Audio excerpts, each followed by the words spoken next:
Current का losses यहाँ पर हो रहा है, R1 पे हो रहा है, तो हम लोग इसको करेंगे I1 इंटू R1 प्लस। यहाँ पर थोड़ा सा मजेदार बात है, यहाँ पर अगर देखा जाए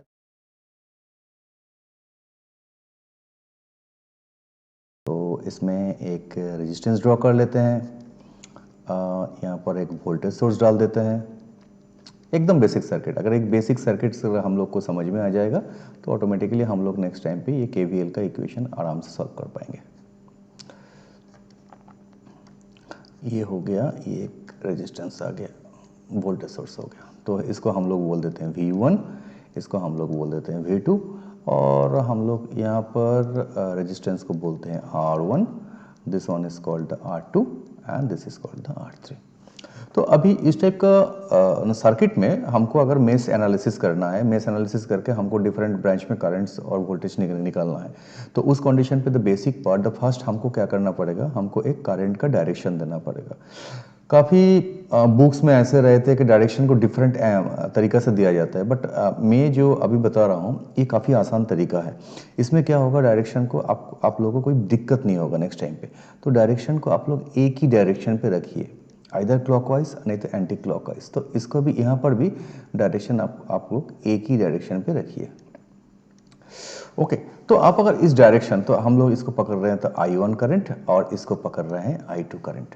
अभी अगर देखा जाए तो इस इक्वेशन पे यहाँ पर तो एक इक्वेशन बनेगा और यहाँ पर एक इक्वेशन बनेगा। तो क्योंकि यहाँ पर दो लूपिंग हो रहा है तो हम लोग इसको बोलते हैं लूप 1 एंड इसको बोलते हैं लूप 2। ओके, तो लूप 1 को पहले हम लोग फिल करते हैं, क्या है एग्जैक्टली लूप 1। लूप 1 में अगर देखा जाएगा तो वोल्टेज यहाँ से स्टार्ट हो रहा है, मतलब वोल्टेज V1 है, तो प्लस से इसका करंट स्टार्ट हो रहा है और माइनस में जा रहा है करंट। ओके, तो हम लोग भी तो that's why V1 is the positive.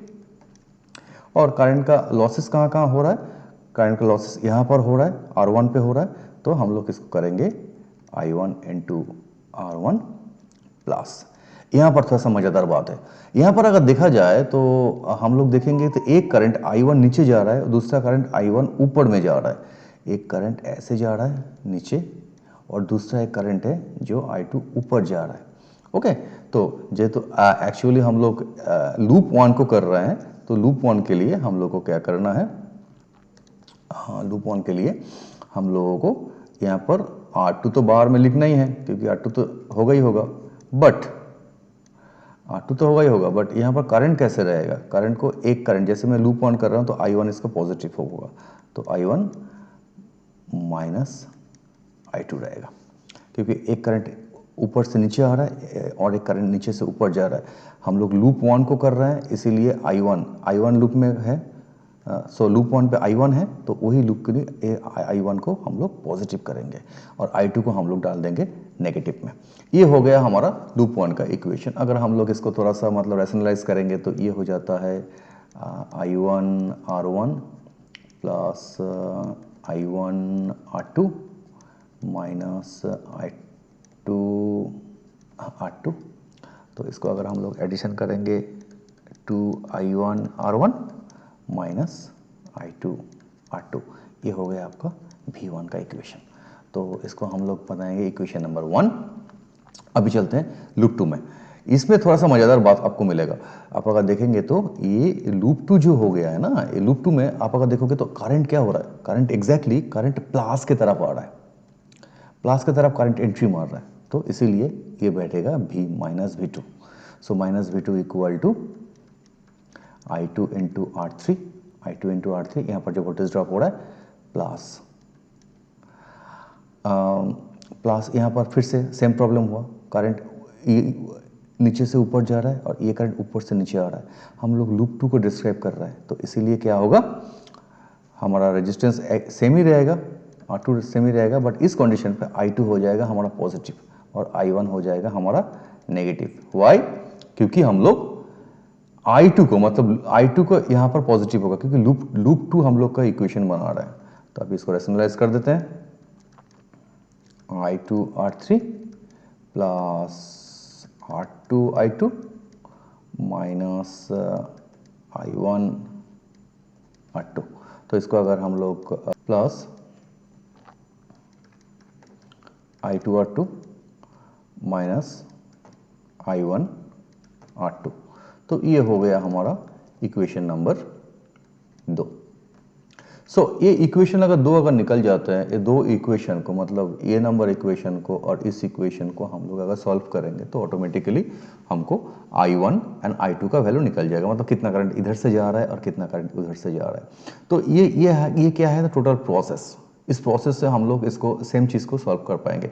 अभी हम लोग चले जाते हैं कि नेक्स्ट एक प्रॉब्लम पे आता है, जहाँ पर हम लोगों को एटलीस्ट इस प्रोसेस को और भी थोड़ा सा कॉम्प्लिकेटेड बनाते हैं। लेट्स चेक करते हैं नेक्स्ट विंडो पे। तो यहाँ पर हम लोग और एक सर्किट ड्रॉ करते हैं, जिस सर्किट में थोड़ा सा कॉम्प्लिकेसी डालते हैं।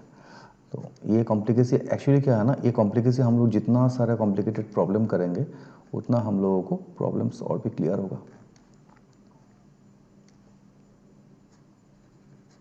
एक रेजिस्टेंस डाल दिए यहाँ पर और एक वोल्टेज सोर्स हो गया, बट इधर पे मैं क्या किया, और एक वोल्टेज सोर्स एंड एक रेजिस्टेंस डाल दिया, मतलब इस सर्किट को और भी कॉम्प्लिकेटेड कर दिया।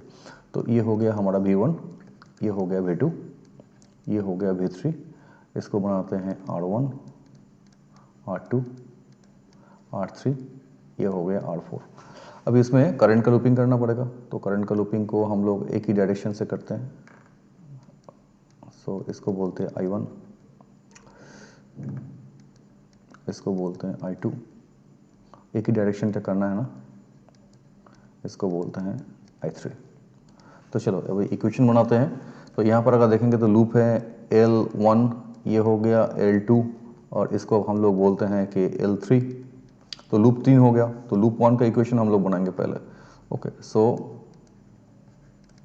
लूप 1 में क्या हो जाएगा, प्लस से माइनस तक जा रहा है, तो obviously V1 is positive, V1 equal to I1, क्योंकि इस यहाँ पर दो करंट जा रहा है, एक I1 इधर से इधर जा रहा है और एक I3 उधर से इधर आ रहा है, मतलब ऑपोजिट डायरेक्शन में क्लिक कर रहा है। तो ये बन जाएगा आपका R1, और क्योंकि हम लोग लूप 1 का कर रहे हैं तो I1 पॉजिटिव रहेगा और ये I3 इसका ऑपोजिट रहेगा, प्लस। अभी अब देखो इस लूप में और भी एक रेजिस्टेंस है R2, तो बैठा हुआ R2 कौन सा करंट है, I1 is always positive. So I1, क्योंकि हम लोग L1 लूप का बना रहे हैं, और कौन सा करंट होगा, I2। तो ये हो गया आपका इक्वेशन नंबर 1।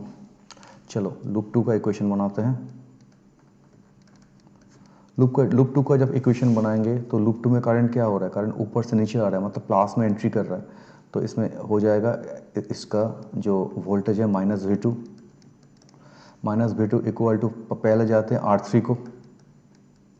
लूप 2 में हम लोग डिस्कशन कर रहे हैं, तो लूप 2 को I2 रहेगा, और करंट इधर से इधर आ रहा है और ये करंट इधर से इधर जा रहा है, मतलब ऑपोजिट हो रहा है। तो I2 माइनस I3 प्लस क्या रहेंगे, अभी R2 में आएंगे तो बाहर में लिखते हैं R2, इस लूप का बात कर रहे हैं, तो ये हो जाएगा I2 हो जाएगा पॉजिटिव एंड I1 हो जाएगा नेगेटिव, क्योंकि इस लूप में इधर से ऊपर करंट जा रहा है, ये ऊपर से नीचे करंट जा रहा है। तो ये बन गया तुम्हारा इक्वेशन नंबर 2। अभी देखो और एक लूप है, लूप 3। तो लूप 3 के लिए कैसे करेंगे, लूप 3 में अगर देखा जाए तो ये करंट क्या हो रहा है, प्लस में एंट्री हो रहा है, तो इसमें भी -V3 होगा। और अगर R4 को देखेंगे, R4 के साथ एक ही करंट है, सो R4 I3 रहेगा, प्लस यहाँ पर अगर देखेंगे तो यहाँ पर R3 है, तो फर्स्ट R3 बैठाएंगे, ये करंट इधर से इधर जा रहा है, ये करंट इधर से इधर जा रहा है, बट हम लोग लूप 3 का बात कर रहे हैं, तो I3 ऑलवेज पॉजिटिव रहेगा, -I2, क्योंकि इसमें इस डायरेक्शन से करंट जा रहा है, इसमें इस डायरेक्शन से करंट जा रहा है, तो दोनों माइनस होगा।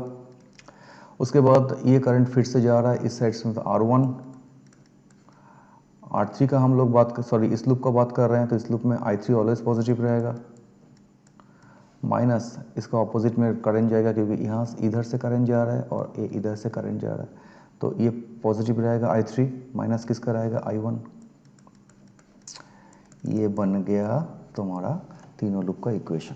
तो कितना आसान है, मतलब ये अगर हम लोग थोड़ा सा भी अगर ध्यान देंगे इस इक्वेशन पे, मतलब करंट पे, और अगर हम लोग इसको ऐसे ड्रॉ किया, उसको ऐसे ड्रॉ किया, इसको ऐसे ड्रॉ करके डिफरेंट करंट करेंगे ना, देन समटाइम्स क्या हो जाता है, इक्वेशन का प्लस माइनस के लिए प्रॉब्लम हो जाता है। और एक बार अगर इस इक्वेशन पे प्लस माइनस पे प्रॉब्लम होगा, total answer it will be wrong.